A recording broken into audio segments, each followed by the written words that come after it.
forest had never felt so alive with danger as it did that evening. Raindrops slid like cold fingers down my neck, while thunder growled overhead, echoing my own unsteady heartbeat. The river before me swelled angrily, churning with debris and flashing white where it crashed against rocks. I shouldn't have been there, a woman alone at dusk in the wildest part of Blackwater Valley. But I'd always found more kindness in these woods than in the village I reluctantly called home. I pulled my worn cloak tighter, the threadbare fabric offering little protection against the autumn chill. My grandmother's silver pendant pressed against my skin beneath my clothes, its familiar weight reassuring. The forest gives to those who listen, she'd told me before she died, leaving me with nothing but this necklace and a wisdom the villagers called witchcraft. Perhaps that's why they kept their distance, why their whispers followed me like shadows. Plant healer, they called me when they needed me. Strange girl, when they thought I couldn't hear. The storm had unearthed herbs normally hidden beneath the forest floor, and I'd spent hours gathering them, my fingers muddy and raw. My basket was nearly full when I heard it, a sound that didn't belong among the symphony of rain and rushing water, a whimper, barely audible above the storm, followed by a splash. I set my basket down beneath the shelter of a massive oak and moved toward the riverbank, my boots sinking into mud with each step. What I saw made my breath catch. Downstream, something large and dark struggled against the current, occasionally disappearing beneath the churning surface, only to emerge again, weaker each time. Without thinking, I waded in. The frigid water shocked my system, stealing my breath as it climbed past my knees, my thighs, my waist. The current pushed against me like invisible hands trying to shove me back to shore, but I pressed forward, eyes locked on the struggling form. It was a wolf, the largest I'd ever seen. Its massive body fought weakly against the river's pull, one of its legs hanging at an unnatural angle. Our eyes met across the water, and something passed between us, recognition, perhaps, or simply the silent understanding that comes between two beings facing death together. "I'm coming," I whispered, though I knew it couldn't understand. "Hold on." The water reached my chest, stealing my warmth and making every movement a battle. I'd always been a strong swimmer, another oddity the village girls mocked. But the river was furious tonight. Twice I went under, swallowing bitter water before fighting my way back to the surface. My lungs burned. My limbs grew heavy. But somehow, I reached him. Up close, the wolf was even more magnificent and more terrifying. Despite its injury and exhaustion, it radiated power. Its fur was midnight black except for a strange silver marking across its chest, like a crescent moon. When my fingers touched its sodden coat, a jolt ran through me, like touching lightning captured in flesh. "I won't hurt you," I promised, though those amber eyes regarded me with an intelligence that seemed almost human. Somehow, though I still don't know how, I managed to get my arms around the massive creature. It was like embracing living stone, all dense muscle and primal strength. Blood clouded the water around us, but the wolf didn't snap or struggle against me. Instead, it went oddly still, as if surrendering to my care, or perhaps simply to death. The journey back to shore was a blur of exhaustion and desperation. The current fought us. The wolf's weight pulled me under repeatedly, and more than once I thought we would both be claimed by the river. My grandmother's pendant burned against my skin, unusually warm despite the icy water. When my feet finally found purchase on the riverbed, I nearly wept with relief. We collapsed together on the shore, both shivering violently. The rain had softened to a gentle patter, and in the strange stillness that followed the storm, I examined my unlikely companion. The wolf's breathing was labored, its injured leg clearly broken. Blood matted its fur in several places, and a deep gash ran along its side, exposing muscle and sinew beneath. "Who did this to you?" I whispered, gently running my fingers through its wet fur. The wolf's eyes never left my face, watching me with an unnerving intensity that should have frightened me but somehow didn't. I knew I couldn't leave it here. The wolf would die from its injuries or be found by hunters come morning. Either fate seemed unacceptable for a creature of such magnificence. My cabin stood isolated at the edge of the forest, a 15-minute walk under normal circumstances, With an injured wolf nearly the size of a small horse, it would take much longer. Yet there was no alternative. I tore strips from my already ruined dress to bind the worst of the wounds, whispering soothing nonsense as I worked. To my amazement, the wolf remained still, only occasionally shuddering when my fingers probed a particularly painful area. "I'm going to help you," I told it, meeting those amber eyes directly, "but you'll have to trust me." As if understanding, the wolf exhaled slowly, its massive head dropping slightly in what almost looked like a nod. I fashioned a crude stretcher from fallen branches and my cloak, knowing it wouldn't bear the wolf's weight entirely, but might help distribute it. Getting the creature onto this contraption was an ordeal that left us both trembling with exhaustion, but somehow we managed it. The journey home was arduous. Every few steps, I had to stop and rest, my back screaming in protest and my arms shaking from exertion. The wolf made no sound beyond its labored breathing, those intelligent eyes watching me whenever I glanced back. Twice I stumbled and nearly dropped my burden, and twice I felt something nudge against my mind, a presence both alien and strangely familiar, like a voice without sound urging me forward. By the time my cabin came into view, the sky had cleared, revealing a full moon that bathed everything in silver light. The wolf stirred, its gaze fixed on the celestial body with an almost worshipful intensity. I remembered the village elders' warnings about wolves and full moons, about beasts that walked as men, and the dangers of the forest at night. For the first time since finding the wolf, a sliver of unease crept along my spine. "Almost there," I murmured, as much to myself as to my silent companion. My cabin was humble, but meticulously kept. Dried herbs hung from the ceiling beams, filling the air with their soothing scents. Shelves lined the walls, crowded with jars of salves and tinctures, the results of knowledge passed down through generations of women in my family. A fire burned low in the hearth, my single luxury against the autumn nights.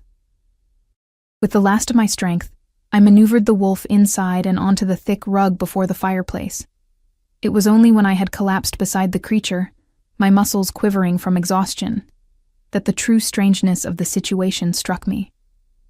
I had brought a wild predator into my home, a creature that could tear out my throat with a single bite. "What am I doing?" I whispered, brushing a strand of pale blonde hair from my face. The wolf's eyes tracked the movement, gleaming like molten gold in the firelight. I should have been terrified. Instead, I felt an inexplicable connection to this wounded creature, as if our fates had somehow become entangled in that river. My grandmother's pendant seemed to pulse against my skin, almost in time with the wolf's labored breathing.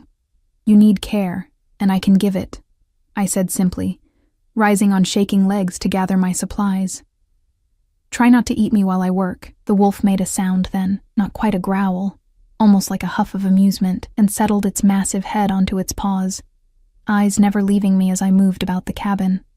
I worked through the night, cleaning wounds, setting the broken leg as best I could, applying poultices of yarrow and comfrey to stop bleeding and fight infection. The wolf remained unnaturally still throughout my ministrations, only occasionally tensing when I touched particularly painful areas. Once, when I had to dig out a fragment of what appeared to be an arrowhead from its shoulder, the beast growled low in its throat, eyes flashing with warning. "I know it hurts," I said soothingly, holding its gaze without flinching, "but infection will kill you more surely than pain."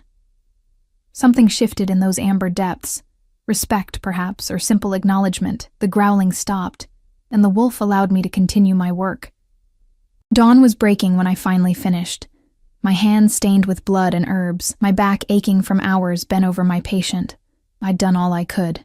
The rest would depend on the wolf's own strength and whatever fate had decreed for it. I washed my hands in a basin of warm water, watching the wolf from the corner of my eye.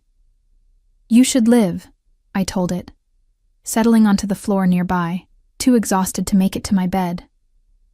"But you'll need time to heal." The wolf regarded me silently, its massive body rising and falling with each breath. In the growing light of dawn, I could see details I'd missed before. Scars beneath its fur, speaking of old battles, the unusual breadth of its shoulders, the almost regal set of its head despite its injuries. This was no ordinary wolf. Even in my limited experience with the forest's creatures, I knew that much. A memory surfaced, something my grandmother had told me about the lands beyond the mountains, about wolves that were more than wolves and kings who wore fur beneath the full moon. Fairy tales, the villagers called such stories. My exhausted mind was clearly searching for magic where there was only a wounded animal. Yet as sleep claimed me, I couldn't shake the feeling that I had pulled something far more dangerous than a wolf from that river, and that nothing in my life would ever be the same again. As I drifted into dreams, the last thing I saw was the wolf's amber eyes, watching, considering, waiting. I woke to the sensation of being watched. Sunlight streamed through my small window, illuminating dust motes that danced in the golden beams. For a moment, I lay still, disoriented, my body aching in places I didn't know could ache. Then the events of the previous night crashed over me, and I bolted upright. The wolf was still there, lying exactly where I'd left it, those unnerving amber eyes fixed on me with unsettling intensity. Its massive chest rose and fell steadily, the rhythm stronger than it had been during the night. Good. It was healing. "You're still alive," I said, my voice rough from sleep. "That's something." Rising gingerly, I stretched my sore muscles and moved to check the beast's wounds. The wolf watched me approach, no fear in its gaze, only a wary assessment that made me feel like I was the one being examined. When I knelt beside it, the animal's nostrils flared slightly, as if cataloging my scent. "I need to change your bandages," I explained, not knowing why I spoke to it as if it could understand. "It might hurt." As I worked, I became increasingly certain that this was no ordinary wolf. Its wounds, which should have taken weeks to show improvement, already looked days old. The broken leg, which I'd splinted as best I could, didn't seem to cause it as much distress as it should. Most telling of all was its behavior. The calculated stillness, the watchful intelligence, the way it seemed to be measuring my every move. "What are you?" I whispered, my fingers buried in its thick fur. The wolf merely blinked slowly, offering no answers. My stomach growled, reminding me that I hadn't eaten since yesterday. I rose and moved to my small kitchen area, aware of the wolf's gaze following my every step. I cut bread from yesterday's loaf, spread it with honey, and sliced an apple. As an afterthought, I cut several strips of dried venison from the stores I kept for winter. When I returned to the wolf's side, I offered a strip of meat. "Hungry?" The wolf regarded the offering for a long moment, then delicately took it from my fingers, its teeth never grazing my skin. The careful precision with which it accepted the food sent another shiver of unease down my spine. No wild animal would show such restraint. We shared this strange breakfast in silence, the wolf accepting each piece of meat I offered while I nibbled my bread and apple. Sunlight shifted across the floor as morning deepened, and with it came the realization that I would need to venture into the village for supplies. My stores of healing herbs were depleted after treating the wolf's wounds, and I had deliveries to make, tinctures and remedies for various villagers who, despite their mistrust, relied on my grandmother's recipes for their ailments. "I have to leave for a few hours," I told the wolf, gathering my basket and cloak. "You should be safe here, but..." I hesitated, feeling foolish. "Try not to destroy anything while I'm gone." The wolf made that huffing sound again, almost like laughter, and settled its head on its paws in what seemed like resignation. I shook my head at my own fancy and stepped outside, latching the door behind me. The village of Blackwater lay nestled in the valley below my cabin, a collection of stone and timber houses clustered around a central square. Smoke rose from chimneys, and the familiar sounds of daily life, chopping wood, children's laughter, the blacksmith's hammer, reached me even before I entered its boundaries. As always, conversation stuttered to awkward silence when I appeared. Women drew their children closer. Men nodded stiffly, or pretended not to see me at all. I kept my head high, my expression neutral, as I made my way to the apothecary, where I traded my remedies for coins and supplies. Old Matthias, the apothecary owner, was one of the few who treated me with something approaching respect. He examined my tinctures with a practiced eye, nodding approvingly. "Your yarrow balm saved Widow Cooper's youngest from fever last week," he said, counting coins into my palm, though she'd never admit it was your making. I smiled tightly. As long as the child is well, there's talk, he said, lowering his voice as he wrapped dried herbs for me. Of strangers in the valley. Men from beyond the mountains, asking questions. My heart stuttered. What kind of questions? About the forest. About unusual happenings. His eyes, roomy with age but still sharp, studied my face. They came in yesterday, during the storm. Rough-looking sorts, armed to the teeth. Said they were tracking something. The wolf's wounds flashed in my mind. The arrowhead I'd dug from its flesh. Did they say what they were tracking? Matthias shook his head. But they paid in silver coins marked with a crescent moon. I've never seen their like before. My grandmother's pendant seemed to grow warm against my skin. A crescent moon, like the marking on the wolf's chest. Coincidence, surely. It had to be. Be careful, girl, Matthias said, handing me my wrapped purchases. These aren't ordinary hunters. There's something cold about their eyes, something hungry. I thanked him and hurried through the rest of my errands, suddenly eager to return to my cabin. To check on the wolf, I told myself. Though the truth felt more complicated. As I passed the village tavern, loud voices spilled out along with the smell of ale and wood smoke. I quickened my pace, but not before catching fragments of conversation. Biggest wolf tracks ever seen. Offering gold for information, said it's a king they're hunting, not a beast. A shiver ran down my spine that had nothing to do with the autumn chill. I clutched my basket tighter and kept my head down, wishing for the safety of the forest path. I was nearly past the tavern when the door swung open and a group of men emerged. Strangers, dressed in dark leathers with weapons strapped to their bodies. Their leader, a tall man with a jagged scar running from temple to jaw, scanned the village square with predatory focus. When his gaze landed on me, something cold and calculating entered his expression. "You there, girl," he called, his accent thick and unfamiliar. A word. Every instinct screamed at me to run, but that would only raise suspicion. I stopped, keeping my expression carefully blank as he approached. Up close, I could see his eyes were an unusual shade of gray, almost silver, and utterly devoid of warmth. "You live alone in the forest, yes?" he asked, circling me slowly. "The villagers say you know the woods better than any." I clutched my pendant through my cloak, drawing strength from its familiar shape. "I gather herbs," I said, voice steadier than I felt. "Nothing more." "And did you gather herbs during yesterday's storm?" His voice was silky, dangerous. "Did you see anything unusual in the forest? By the river, perhaps?" My mouth went dry. How could he know? "The storm was too fierce for gathering," I lied. "I stayed indoors." The man studied me, nostrils flaring slightly as if scenting the air. "Is that so?" He leaned closer, and I fought the urge to step back. "You smell of wolf, little healer." Terror froze my blood. My mind raced for explanations, excuses. "I treated a hunting hound this morning," I said, the lie coming quickly. "It was injured during the storm." "A hound?" His smile didn't reach his eyes. "May I see this hound?" "It's gone. Its master took it home." I met his gaze steadily, though my heart hammered against my ribs. "Now, if you'll excuse me, I have deliveries to make." I moved to step around him, but his hand shot out, gripping my wrist with bruising force. "If you're lying to me, girl," he whispered, his face inches from mine, "if you're helping him, there will be nowhere in these mountains you can hide." "Release her, Dravek," a new voice commanded. "Now."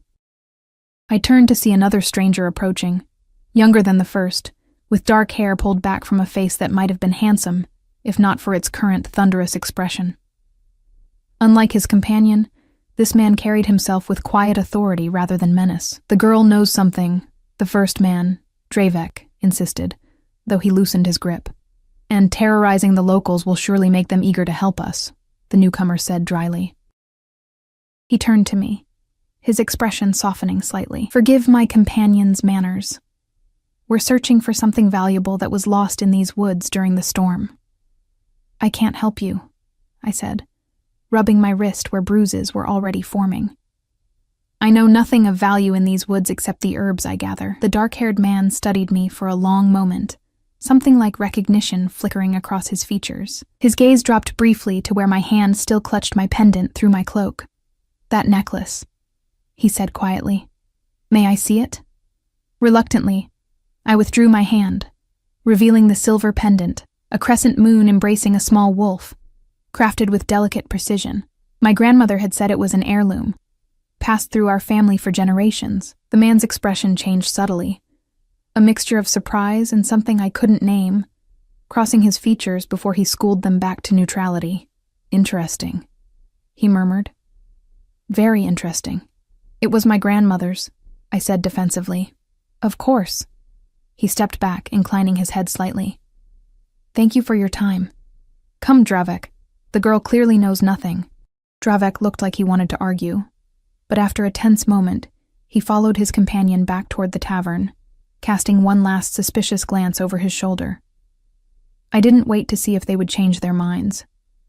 With my heart in my throat, I hurried toward the forest path, fighting the urge to run until I was safely beneath the cover of trees. Only then did I break into a sprint, my basket bouncing against my hip as I raced toward my cabin. The wolf was waiting for me.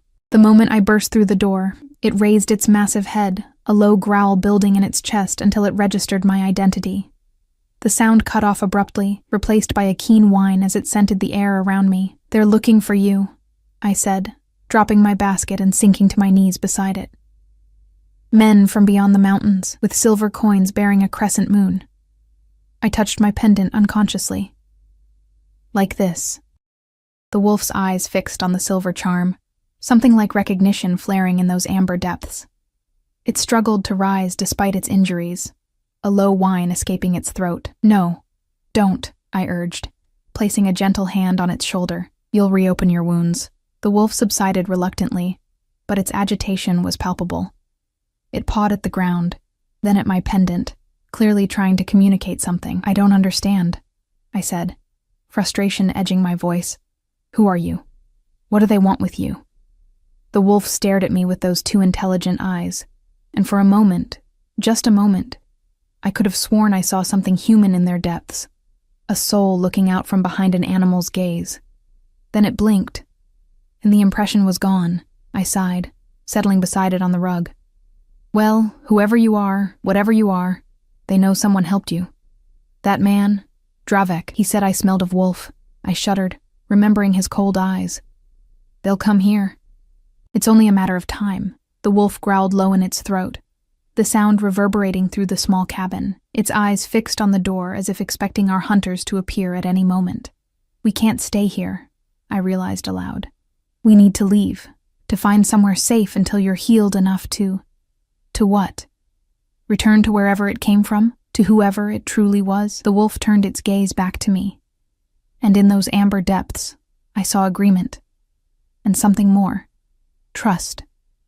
This creature, whatever it might be, was placing its life in my hands. I thought of the village below, of the cold eyes of the hunters, of the life I'd carved out here in my grandmother's cabin. I thought of her stories about the lands beyond the mountains, about wolves that were more than wolves, and the crescent moon that marked them. "We'll leave tonight," I decided, stroking the wolf's massive head. "When the moon rises.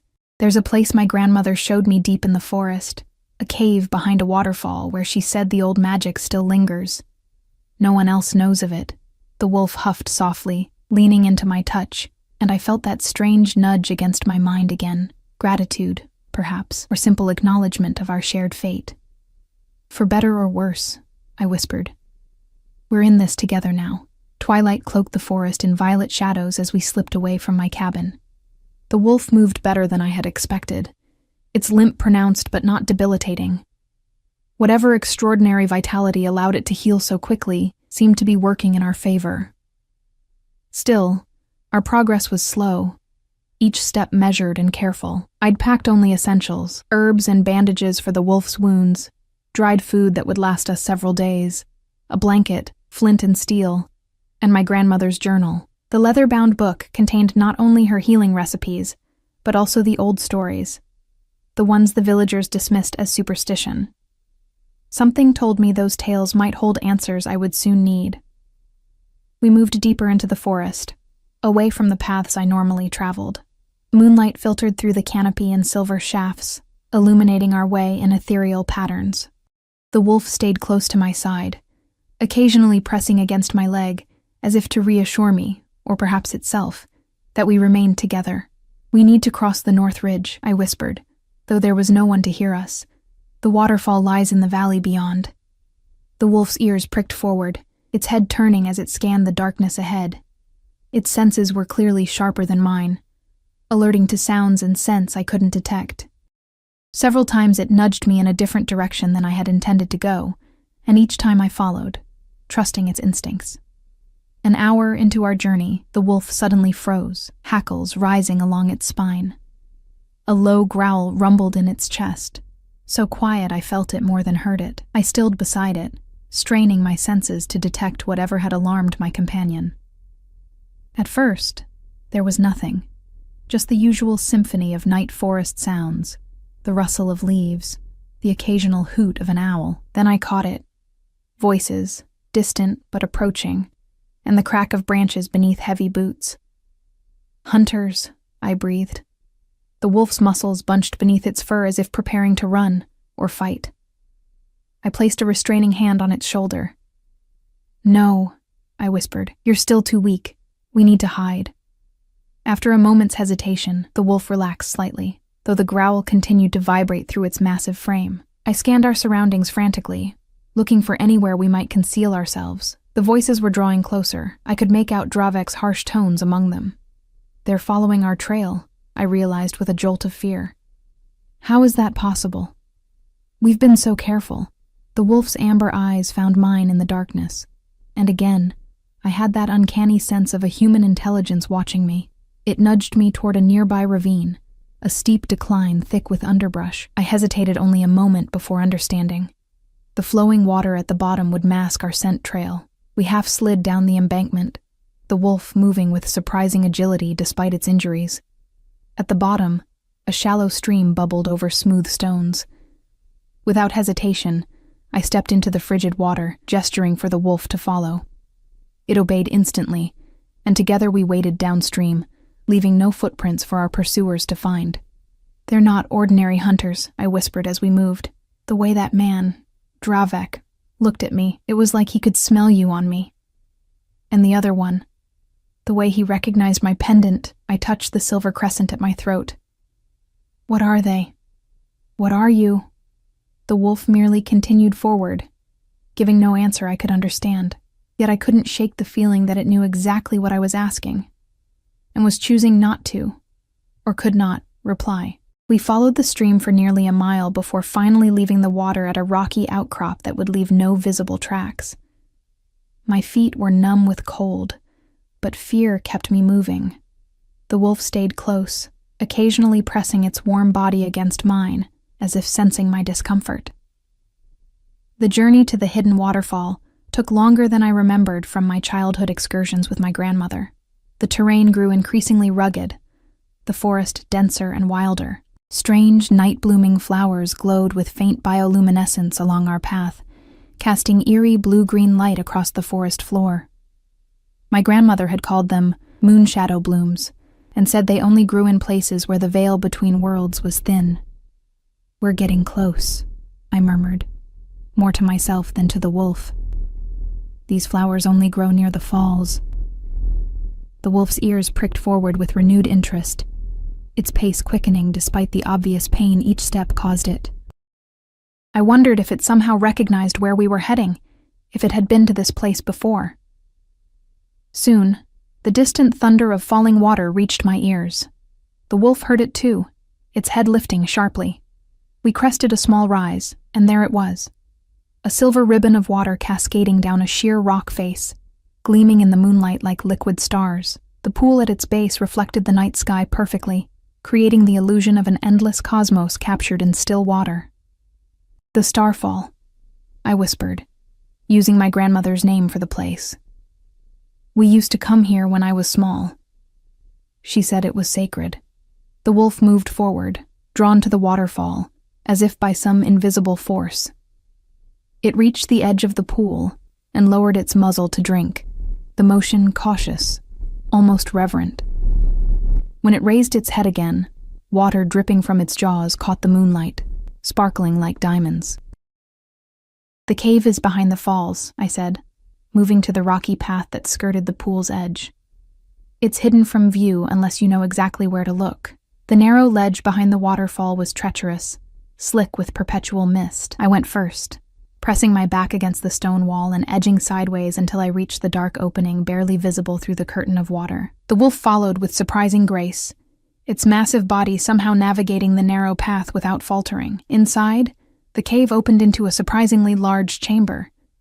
The continuous flow of the waterfall created ever-shifting patterns of light across the stone walls, and the air held an unusual warmth that contrasted with the chill outside.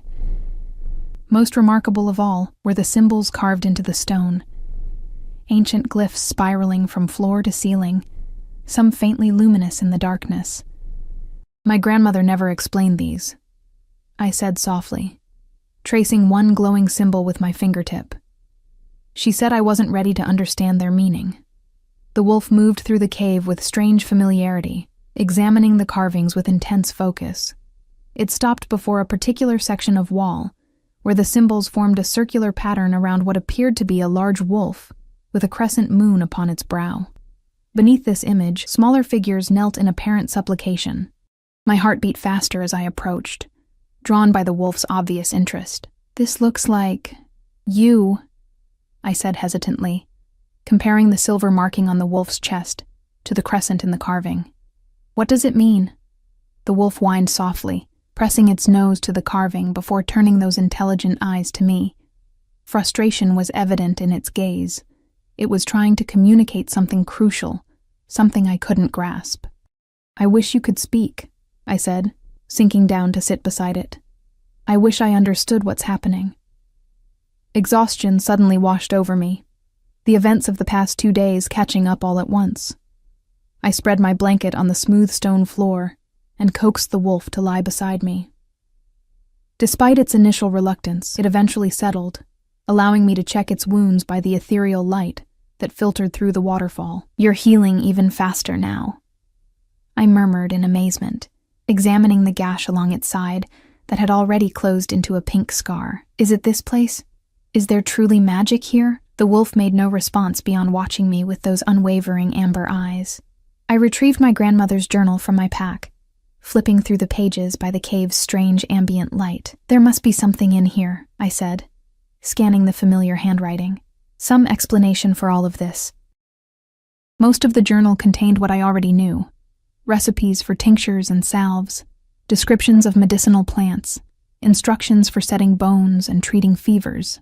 But toward the back, the entries changed in tone and content, becoming more like the stories my grandmother had told me as a child, stories of the old ones who had dwelled in these mountains since time immemorial, of the pact between humans and wolves, of kings who wore fur beneath the full moon. One passage in particular caught my attention, accompanied by a small sketch that mirrored the carving on the cave wall. The Alpha King bears the crescent mark upon his chest, the sign of his royal blood and connection to the moon herself. Once in each generation, during the blood moon, he must undergo the trial of solitude, journeying alone beyond his realm to prove his worthiness to rule. During this time, he is vulnerable, stripped of his guardians and royal protection. Many kings have fallen during the trial, slain by rivals or those who fear the old magic. Those who survive return stronger, their bond with the moon renewed. My fingers trembled as I turned the page, finding another entry. The pendant was given to our ancestor Alara by the Alpha King himself, a token of gratitude for saving his life during the trial. With it comes both protection and peril, for it marks our bloodline as allies of the wolf throne, blessed in their eyes, suspect in human lands. The women of our line are bound to the pendant, and to the promise made centuries ago, that should an Alpha King in need cross our path during his trial, we would offer aid without question, keeping his secret until the blood moon wanes. My hand flew to my throat, clutching the silver pendant. "The blood moon," I whispered, looking up at the wolf. "That's what they called the harvest moon this year, a blood moon." And you, my voice faltered as the implications crashed over me. You're not just a wolf. You're their king.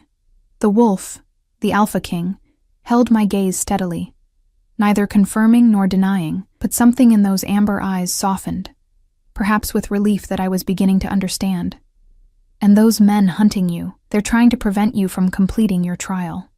My mind raced, piecing together fragments of overheard conversation, the strange silver coins, the hunter's unnatural abilities. They want your throne. A low growl rumbled from the wolf's chest, unmistakable agreement.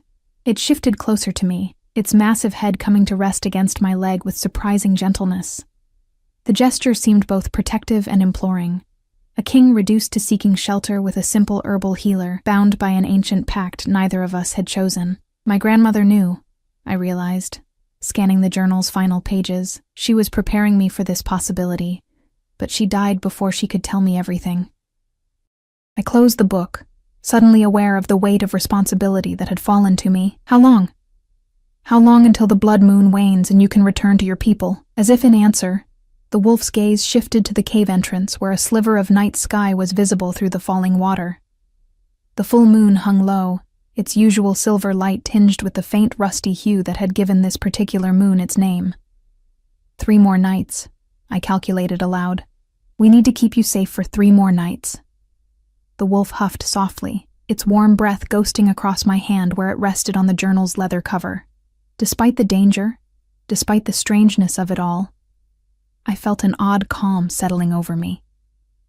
For the first time in my life, the peculiarities that had set me apart from the villagers, my affinity for the forest, my grandmother's teachings, the pendant I wore, made a kind of sense. I'll keep my ancestors' promise, I told the Wolf King solemnly. I'll see you through your trial. Something shifted in the air between us. A tension I hadn't fully recognized until it eased. The wolf's eyes, those unnervingly intelligent eyes, held mine for a long moment before it inclined its head in what could only be described as a regal nod of acceptance. We stayed like that, silent in our strange communion, until exhaustion claimed me. As sleep dragged me under, I felt the wolf's warm body settle more firmly against mine, offering both protection and comfort. My last conscious thought was that I'd never felt so strange, yet so secure. Sleeping alongside a creature that could kill me with a single bite, yet somehow trusting it completely. In my dreams, I stood in a great hall of stone and timber, torches casting dancing shadows on walls hung with tapestries depicting wolves running beneath a crescent moon. Before me knelt a man I couldn't quite see, his features blurred as if viewed through flowing water. All I could discern with clarity were his eyes, amber, intelligent, and achingly familiar. The old blood remembers, he said, his voice deep and resonant, even when the mind forgets. You were always meant to find me, daughter of Alara's line. I tried to respond, to ask the questions burning within me, but the dream shifted, dissolved, and I fell deeper into slumber, the Wolf King's words echoing in my mind. I woke to the sound of dripping water and soft breathing beside me. For a disorienting moment, I couldn't remember where I was or why I felt so strangely at peace despite the hard stone beneath me. Then my hand brushed against thick fur, and memory rushed back. The wolf, the hunters, our flight to the hidden cave, the revelations in my grandmother's journal. Sunlight filtered through the waterfall in fractured rainbows, casting prisms of color across the ancient symbols carved into the walls. The Wolf King was awake, watching me with those unsettlingly intelligent eyes. In the daylight, his injuries looked even less severe than they had the night before, the gash along his side now just a thin pink line, the broken leg bearing weight as he rose and stretched with cautious grace. You heal quickly, I observed, sitting up and pushing my tangled pale hair from my face. Is that normal for your kind? The wolf merely gazed at me, unable or unwilling to provide answers in a form I could understand. I sighed, reaching for my pack and retrieving some dried meat and bread. I suppose there's much you can't explain while in this form, I said, offering him a share of the food. Or won't explain. I'm still not entirely certain how much of the man remains in the wolf. The wolf accepted the meat delicately from my fingers, then moved to the edge of the cave where a small rivulet of spring water trickled from the rock. As he drank, I noticed again the strange silver marking on his chest, the crescent moon that proclaimed his royal lineage. While he was distracted, I opened my grandmother's journal again, searching for more information about the Alpha King and his trial. Most of what I found were fragmentary notes, as if my grandmother had been piecing together an oral tradition passed down incompletely through generations. The trial of solitude strips the Alpha King of all but his essential nature. No guards, no royal trappings, no use of his human form until the blood moon wanes. During this time, the king must face the challenges set before him with only his instincts and strength. Those who pursue him during the trial are oath-breakers, for it has been decreed since the time of the first king that none shall interfere. And later, the pendant serves as both protection and key. In times of greatest need, it may awaken powers long dormant in our bloodline. Our ancestor Alara was said to hear the thoughts of wolves, to see through their eyes when the need was dire. Such gifts come at a price, for to open oneself to the old magic is to change forever what one is. I touched the silver crescent at my throat, wondering, was this why I sometimes felt that strange nudge against my mind when the wolf was near? Was this why I'd always felt more at home in the forest than among my own kind? "How much did you know, grandmother?" I whispered. "What else didn't you tell me before you died?" The wolf returned to my side, settling beside me with a soft exhale. Outside our sanctuary, morning birds called to one another, the sounds muffled by the constant rush of the waterfall. For a moment, I could almost pretend we were safe. "We should stay here today," I decided aloud. "You need to rest, to heal as much as possible before..." Before what? Before we faced the hunters again? Before the blood moon waned and he returned to whatever throne awaited him? Before I returned to my solitary existence, forever changed by these strange days? The wolf huffed softly, nudging my hand with his muzzle. The gesture seemed almost comforting, as if he sensed my tumultuous thoughts. I scratched behind his ears absently, marveling at how natural it felt to touch him, to be close to him, despite knowing who he truly was. "I wonder what you're like," I murmured, "in your other form. Are you as arrogant as the village men? As dismissive of simple healers and their herbs? Or does wearing fur teach humility, even to kings?" The wolf's amber eyes held mine, somehow managing to convey both dignity and a hint of wry humor. Again, I felt that strange brush against my mind. Not words exactly, but impressions. Pride tempered by responsibility, loneliness despite power, curiosity about this human woman who spoke so frankly to a king. I drew back, startled. Was that you in my mind?" The wolf cocked his head, eyes intent on my face. This time the impression was clearer. Surprise? Interest? A question. "You heard me?" I think so," I stammered, excitement and unease warring within me. Not words exactly, but feelings, impressions. I clutched my pendant. The journal said my ancestor Alara could hear the thoughts of wolves. Is that what's happening? Another brush against my mind, stronger now. Affirmation, encouragement to try again, to reach back. Hesitantly, I closed my eyes, trying to quiet my racing thoughts. I focused on the pendant in my hand, imagining it as a conduit between us, a bridge built of ancient promises and shared blood. "Can you hear me?" I directed the thought toward the Wolf King, feeling foolish, yet hopeful. The response wasn't immediate, but when it came, it nearly took my breath away. A surge of triumph and wonder that wasn't mine, followed by a more controlled impression. Faintly, but yes. The old blood remembers, the same words from my dream. I opened my eyes to find the wolf watching me intently, something like respect kindling in those amber depths. I struggled for words. "This isn't possible." The impression I received in return carried a hint of amusement, says the woman conversing with a wolf. A startled laugh escaped me. Fair point. I hesitated, then asked the question that had been burning within me since I'd read my grandmother's journal. "Why me? Why was I the one to find you?" The Wolf King's response came as a series of impressions rather than coherent thoughts. "Fate," The pendant, bloodlines, ancient promises. Then, more clearly, I was meant to find an ally during the trial. The old magic guided me to you. You were nearly dead when I found you, I pointed out. That seems like poor guidance. A flash of rueful acknowledgement then. The trial tests us in unexpected ways. Perhaps I needed humbling before I could accept help. Humbling, I repeated with a small smile. So, you are arrogant then. The wolf huffed that sound so like laughter, and I felt his amusement wash through our tenuous mental connection. Then his mood shifted, growing somber, and the impressions he sent turned darker. Hunters closing in, time running short, danger not just to himself, but to me for aiding him. Dravek and the others, I said grimly. Who are they? Why do they hunt you? Images flashed through my mind. Men who could partially shift forms, neither fully human nor fully wolf. A rival pack from northern territories, ancient grudges and recent provocations, a contested throne, and a trial seen as an opportunity to eliminate a young king before his reign could be truly established. They're like you, I breathed. Wolf men. But not of your pack.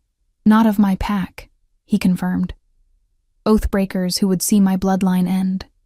The crescent moon has ruled these mountains for 1,000 years. They seek to change that, while I am vulnerable. The gravity of the situation settled over me anew. I was sheltering not just any fugitive, but a king in exile, one whose death would upend the balance of power in lands I'd barely known existed beyond my little valley. The pendant at my throat felt suddenly heavier. The responsibility it represented more tangible. 3 days, I murmured. We need to keep you alive for 3 more days, until the blood moon wanes. Then you can shift back and defend yourself properly? Confirmation flowed through our connection, along with frustration at his current vulnerability and gratitude for my understanding. Can the others shift as well? I asked, thinking of Dravek's unnaturally keen senses. Is that how they tracked us? Partially, came the impression. They cannot fully take wolf form during the blood moon, but they can access wolf senses, smell, hearing, speed. It gives them advantages in hunting me. And the dark-haired man with Dravek? The one who recognized my pendant, a surge of complex emotion. Recognition, bitter history, a name, Valen, my father's advisor, now a traitor. I absorbed this in silence, piecing together the political intrigue that had spilled over into my simple existence. The Wolf King watched me, patient yet alert, as if gauging my reaction to these revelations. So, I finally said, a simple herb gatherer with a mysterious pendant finds herself harboring a Wolf King on the run from shape-shifting assassins. All because her great-great-grandmother made some ancient pact. I shook my head, a slightly hysterical laugh bubbling up. My grandmother always said I was meant for something beyond village life, but I rather doubt this is what she had in mind. The Wolf King nudged my hand gently, sending impressions of respect, admiration, and, most surprisingly, kinship. You bear the weight with grace. Do I have a choice? I countered, though his praise warmed me more than it should have. There is always choice, came his response, accompanied by images of what might have been. Me leaving him in the river, turning him over to the hunters, fleeing alone to save myself. You chose courage. Something shifted between us in that moment, our connection deepening beyond the tentative mental link, beyond the strange circumstances that had thrown us together. I felt suddenly, inexplicably, that I had known this wolf, this man, this king, for far longer than 2 days. That some part of me had been waiting for this encounter my entire life. What happens when this is over? I asked quietly. When the blood moon wanes and you return to your throne, what becomes of me? I hadn't meant to ask such a revealing question, one that exposed the unexpected vulnerability I was beginning to feel. But the words slipped out before I could contain them. The Wolf King's response was not what I expected. Not platitudes or evasions, but images. A stone fortress nestled among mountain peaks. Halls filled with people both human and wolf-kind. A place of honor at a king's side. A life beyond the small cabin and suspicious village I'd known. Possibility. Choice. If you wish it, came the careful impression. There would be a place for you. My heart stuttered at the implications. You don't even know me, I protested weakly. I know enough, he countered, amber eyes holding mine. I know your courage, your compassion, your strength. I know you pulled a dying wolf from a river when others would have left it to drown. I know you've faced suspicion and isolation yet remained kind. I know. His thought broke off abruptly, his body suddenly tense, ears pricked forward toward the cave entrance. A low growl built in his chest, rumbling through the small space. What is it? I whispered, instantly alert. The impression that flashed through our connection was sharp with warning. Hunters. Close. I scrambled to my feet, gathering our meager supplies with shaking hands. How? How did they find us? The old places call to our kind, came his grim response. They would know of this sanctuary. Then we need to leave. Now. I shouldered my pack, mind racing. Is there another way out? A back entrance? The Wolf King was already moving toward the rear of the cave, where the symbols carved into the wall seemed to converge in a spiral pattern. He placed one massive paw against a particular glyph, the crescent moon, and pushed. To my astonishment, a section of the seemingly solid rock wall grated softly, revealing a narrow passage beyond. The old ones built their refuges with care, came his explanation. Follow me. Quickly. I hesitated only long enough to ensure the secret door would close behind us, concealing our escape route. Then I plunged after the Wolf King into darkness, one hand on his fur to guide me, the other clutching my pendant like a talisman. The passage wound downward, the air growing cooler and damper with each step. No light penetrated here, yet the wolf moved with confident purpose, and through our strengthening mental connection, I could sense his guidance. Left here. Duck beneath this overhang, step carefully across this underground stream. Eventually, a faint glow appeared ahead, not daylight, but a strange phosphorescence emanating from fungi that clung to the tunnel walls. By this eerie illumination, I could make out ancient carvings similar to those in the cave above, telling stories I couldn't read of wolves and men and magic long forgotten. We are beneath the mountain now, the Wolf King informed me. These tunnels connect all the sacred places in these lands, places where the veil between worlds grows thin. Where are we going? I asked, my voice barely above a whisper, to the Heartstone. It lies at the center of the old network. From there, we can emerge anywhere in the territory, hopefully far from our pursuers. We continued in silence, the tunnel gradually widening into a proper cavern system. The glowing fungi grew more abundant, casting everything in a ghostly blue-green light that transformed the mundane into the mystical. In such illumination, the Wolf King looked more otherworldly than ever, his silver marking gleaming with an inner light of its own. Hours seemed to pass as we journeyed through this hidden realm. Occasionally the Wolf King would stop, scenting the air or pressing his ear to the stone as if listening for pursuit. Each time, after a tense moment, he would move forward again, leading me deeper into the labyrinth. My sense of time dissolved in the unchanging phosphorescent glow. Hunger gnawed at my stomach, but I dared not stop to eat. Thirst, at least, was easily quenched at the numerous underground springs we passed, their water surprisingly sweet and cold. Finally, the tunnel opened into a vast chamber, its ceiling so high it was lost in darkness above the reach of the fungi's glow. At its center stood an enormous monolith of black stone, easily 3 times my height, carved all over with the now familiar symbols. The stone seemed to pulse with a subtle energy I could feel even from a distance, like the heartbeat of the mountain itself. The Heartstone, the Wolf King confirmed, approaching the monolith with reverent steps, the center of the old magic in these lands. I followed, drawn by an inexplicable pull. As I neared the stone, my pendant grew warm against my skin, then hot enough that I had to pull it out from beneath my clothing. To my amazement, the silver crescent was glowing with the same phosphorescence as the fungi, pulsing in time with the subtle thrumming of the Heartstone. "What's happening?" I whispered. "The old blood awakens," came the Wolf King's response, tinged with wonder. "Your pendant recognizes its source." I reached the monolith, compelled by a force I couldn't name to place my palm against its smooth surface. The moment my skin touched the stone, everything changed. Power surged through me, ancient and wild, rushing through my veins like liquid starlight. My vision blurred, then sharpened beyond anything human, revealing details in the darkness I'd never been able to see before.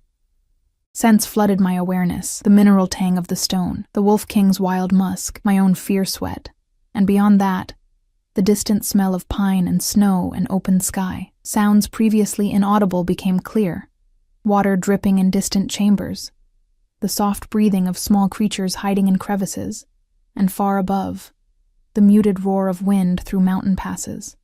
Most overwhelming of all was the sudden clarity of my connection to the Wolf King. No longer mere impressions, but fully formed thoughts flowed between us. As clear as spoken words, Alara's blood runs true in you. His voice echoed in my mind, filled with awe. The Heartstone has awakened what always lay dormant, I gasped, pulling my hand away from the monolith as if burned. The heightened senses receded somewhat, but didn't disappear entirely. The Wolf King regarded me with new intensity, his amber eyes reflecting the glow of my pendant. What did it do to me? I managed, my voice sounding strange to my newly sensitive ears. Not to you, he corrected gently. For you. It awakened what was always there, the gift of your bloodline. The gift my ancestors bestowed upon Alara for her service to the first Alpha King. I looked down at my hands, half expecting to see some physical manifestation of the change I felt within. They looked the same, still human, still mine, yet I knew with bone-deep certainty that nothing would ever be the same again. I can hear your thoughts, I said wonderingly. Not just impressions now, but words, clear as speech. And I yours, he confirmed. The bond between us is complete. Something in the way he said bond sent a shiver through me that wasn't entirely unpleasant. Is this permanent? The Wolf King approached, his massive form radiating heat in the cool cavern. That depends on choices yet to be made, he answered, his mental voice careful, measured. But now is not the time to speak of such things. We must continue. Our pursuers will not give up so easily. As if summoned by his words, a distant howl echoed through the tunnels. Not the natural call of a true wolf, but something more sinister. A sound that raised the hair on the back of my neck. They've found the entrance to the tunnels, the Wolf King growled, his thoughts sharp with urgency. We must hurry. The eastern exit will take us to the high meadows. From there, we can reach the border of my territory by nightfall. With renewed purpose, we raced away from the Heartstone, following a tunnel that sloped gradually upward. My newly enhanced senses made navigating the darkness easier, and I found myself moving with unexpected sureness, as if my body had somehow become more attuned to its surroundings. As we ran, a single thought reverberated through my mind. Impossible to hide from the Wolf King, now that our connection was so strong.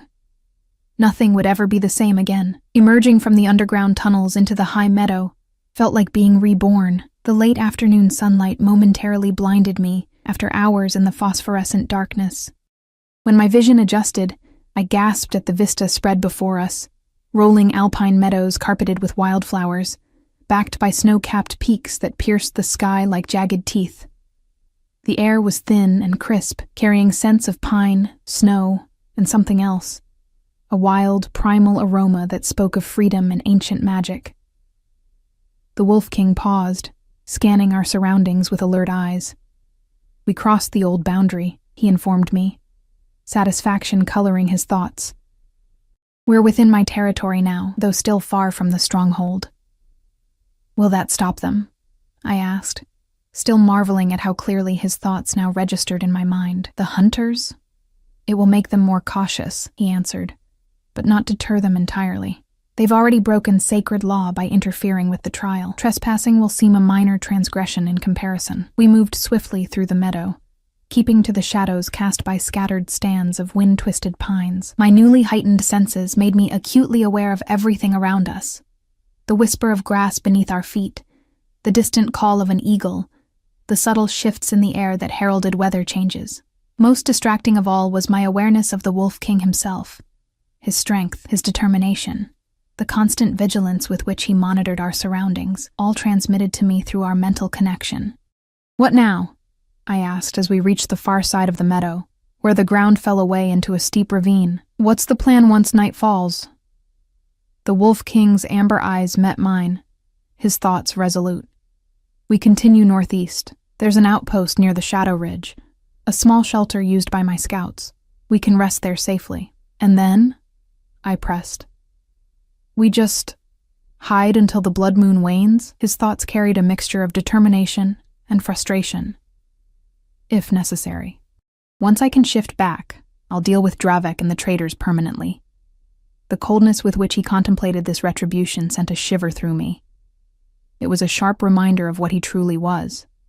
Not just the wounded creature I'd rescued from the river, but a ruler, a warrior, a predator in his own right.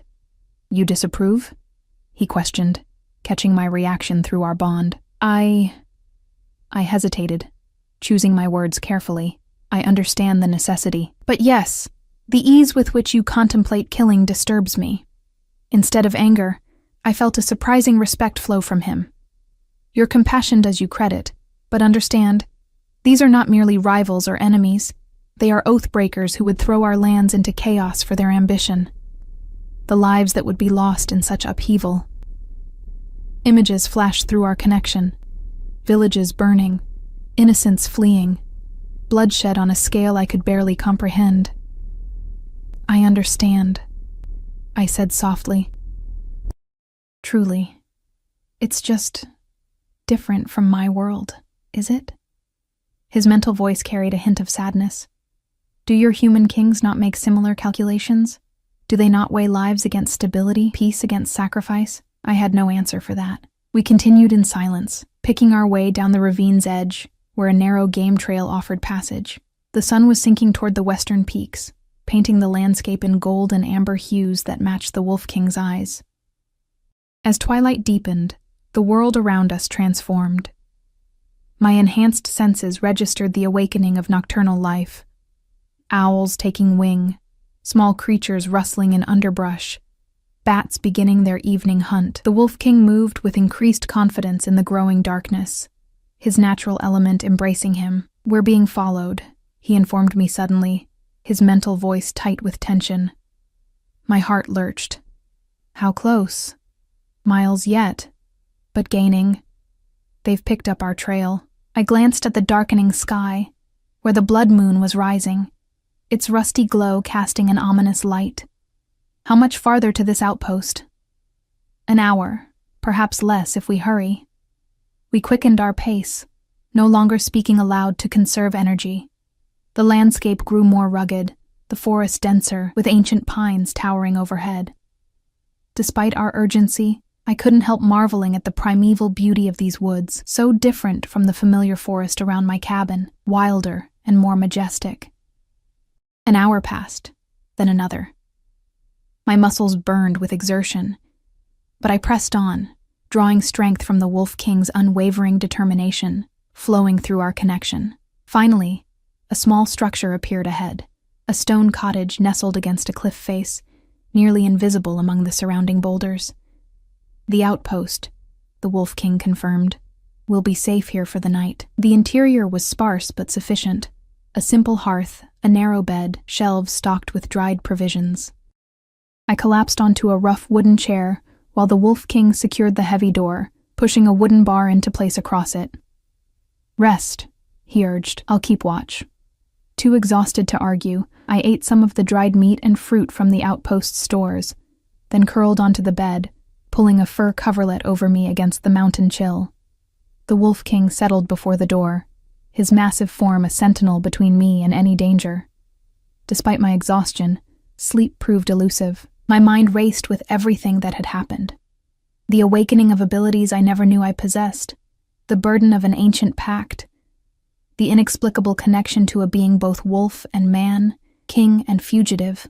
Through our bond, I sensed the Wolf King's alert watchfulness, his awareness divided between potential external threats and my own restless thoughts. "You should sleep," he observed, his mental voice gentler than I'd yet heard it.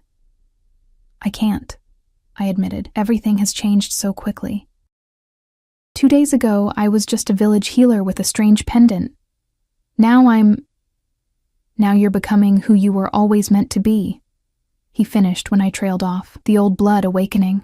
I sat up, drawing the fur around my shoulders. And who is that exactly? Who am I meant to be in this world of yours that I barely understand? The Wolf King's amber eyes gleamed in the darkness. "That is for you to decide. The gift of your bloodline offers possibility, not destiny."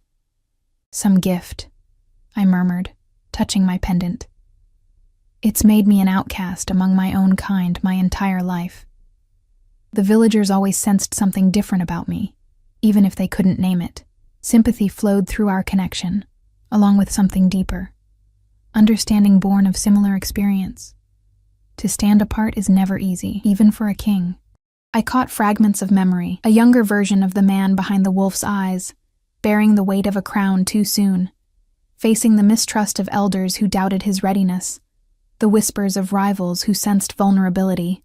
"Is that why you undertake this trial?" I asked. "To prove yourself?"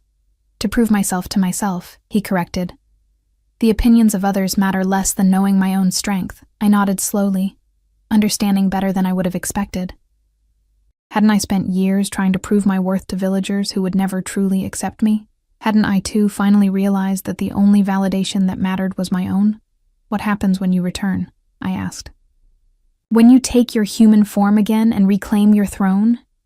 Images flowed between us. A stone fortress built into a mountainside, great halls filled with both wolves and people who seemed to shift between forms at will, ceremonies beneath the moon, a throne carved from ancient wood and adorned with silver. "I rule," he answered simply. "I protect my people. I ensure the old ways endure while embracing what must change." "And what of Dravek? The traitors?" His thoughts darkened. "Justice will be swift. Examples must be made to prevent future challenges." A silence fell between us, charged with unspoken questions. Finally, I voiced the one that had been hovering at the edges of my mind, since the Heartstone had awakened my dormant abilities. "And what of me? When this is over, do I simply return to my cabin, to gathering herbs and being whispered about by villagers? How can I go back to that life now that I know?" "This?" I gestured vaguely, encompassing everything. The bond between us, the old magic, the world beyond my small valley. The Wolf King rose from his position by the door, crossing the small room to stand before me. Even seated on the bed, I had to tilt my head back to meet his gaze. His presence was overwhelming, power and majesty contained in a form of muscle and fur and intelligent eyes. "What do you want?" he asked, the question resonating through our connection with surprising vulnerability. "I don't know," I admitted. "I don't even know what's possible." "Anything is possible," came his response, accompanied by images that made my breath catch. Myself in fine clothes walking through the halls I'd glimpsed earlier, consulting with healers in a chamber filled with herbs and ancient texts, standing beside a throne while petitioners approached, my pendant gleaming against my skin, marking me as... What? Advisor? Friend? Something more? "You would take me with you?" I asked, hardly daring to believe. "If you wished it." The Wolf King's mental voice was carefully measured, but I sensed the emotions he was trying to contain: hope, uncertainty, a longing that mirrored my own growing feelings. "Your abilities would be honored among my people. Your knowledge valued, your courage remembered. Because of my bloodline? Because of a promise made generations ago?" "Because of who you are," he corrected firmly. "The pendant may have connected our fates, but it is your choices that have earned my respect, my trust." Something unspoken hung between us, a possibility neither of us was ready to name. I reached out hesitantly, my fingers brushing through the thick fur of his ruff, feeling the solid strength beneath. "I would need time," I said softly, "to decide." "Time you shall have," he promised. "But first, we must survive the night." As if his words had conjured them, a distant howl broke the stillness. The same unnatural sound we'd heard in the tunnels. The Wolf King stiffened, a growl building in his chest. "They've crossed the border," he snarled, moving back to the door. Closer than I expected, I leapt to my feet, suddenly alert. "How many?" "3. perhaps 4. He scented the air, ears forward. Dravek leads them, and Valen.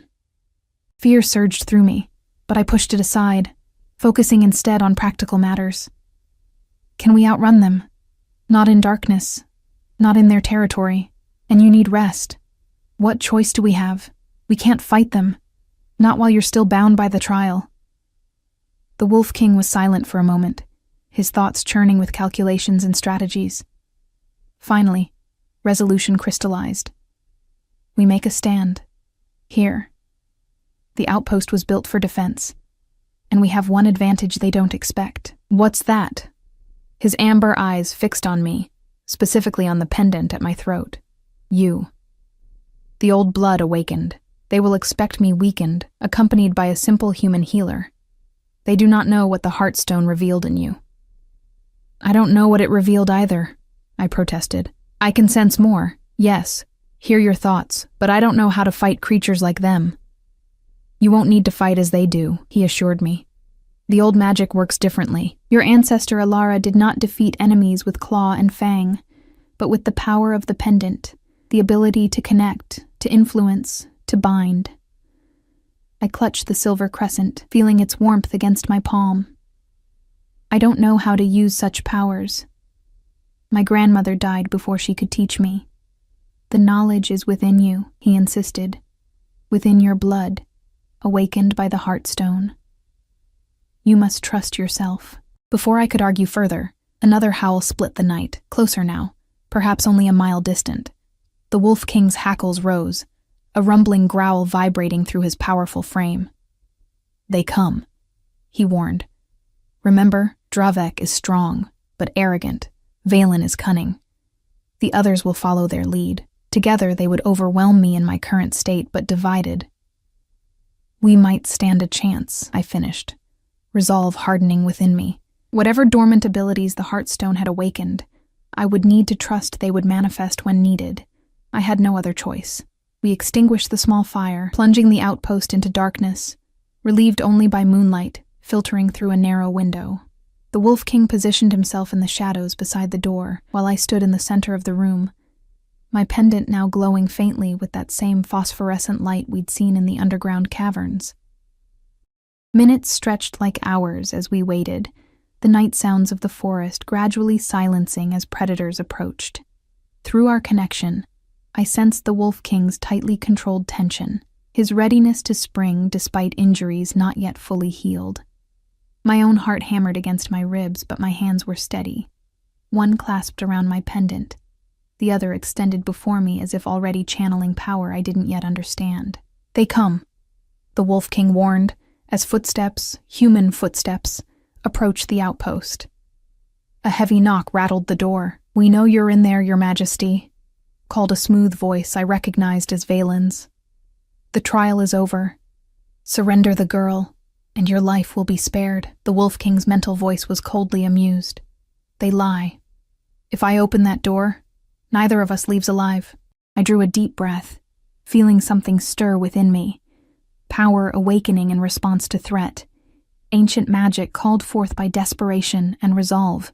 The pendant burned against my skin, no longer merely warm but hot, pulsing in rhythm with my racing heart. "Trust me," I whispered to the Wolf King, a plan forming in my mind. "When I open the door, be ready." His amber eyes widened in alarm. But before he could protest, I strode forward, threw back the wooden bar, and pulled the door open to face our hunters. In that moment, with moonlight spilling across the threshold and danger standing before me, everything my grandmother had tried to prepare me for, everything the Heartstone had awakened within me, everything I was truly meant to be, crystallized into perfect clarity. I was the descendant of Alara, bound by blood and oath to the Alpha King's line. I was the keeper of old magic in a world that had forgotten its power. I was not prey, but protector. And as the hunters recoiled in shock at my glowing pendant and the fierce light in my eyes, I knew with absolute certainty this was always my destiny.